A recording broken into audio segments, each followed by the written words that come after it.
Dengue outbreak gideklara sa lungsod sa Alabel, Sarangani. Kinihuman may kabat na sa kapin 600 ang natalang kaso. Ani ang report? May kabat na sa 638 ang kaso sa dengue nga natala sa lungsod sa Alabel, Sarangani. Sukad permirong simana sa January hangtod October 2023. Sumala sa Municipal Health Office Alabel. Sobra doble ang gitaas sa dengue cases karong tuiga kung itandi natong 2022 nga anaa lang sa 270 cases sa susamang period. Busa gideklara sa LGU ang dengue outbreak sa lungsod.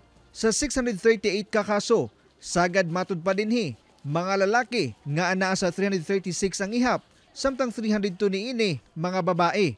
Sagad niini mga bata. Mas dako yata karon, labi na kay naapata sa week 40 na napay remaining weeks. Usually ang mga children below 10 years old nagakomprise siya og about 61.1%.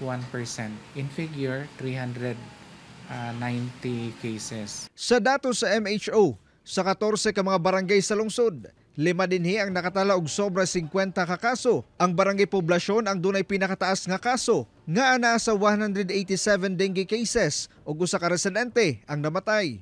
Gisundan sa barangay Maribulan nga dunay 70 ka kaso, barangay Spring nga dunay 66 ka kaso, barangay Bagakay nga dunay 56 ka kaso ug barangay Alegria nga dunay 53 ka kaso. Ang barangay Bagakay declining na, wala na siya sa epidemic level. Whereas the other barangays na sustain gihapon ang iyahang presence bitaw sa dengue. Busa narawagan karon ang MHO Alabel nga batasanon gayud ang pagpuhag sa posibleng puy-an sa lamok aron mapugnan ang pagsaka sa kaso. Pinaka-importante gyud nga ilang gina campaign sa community kanang ginapromote tong 4S nga gi-recommend sa Department of Health, meaning natay measure nga to search and destroy breeding sites of mosquitoes. Gina-campaign po namo ang early consultation sa mga suspected cases para magiyahan nato ang mga parents or adults. Gawas ni ana, ginaaw sab sa MHO ang pagsuot og mga long sleeves nga mga sanina, paggamit og mosquito net ug uban pa. Dunga niini nagpahigayon sab og search and destroy ang mga tulonghaan sa lungsod aron malikay sa dengue ang mga learner. Kauban si Gary Balantay sa kamera.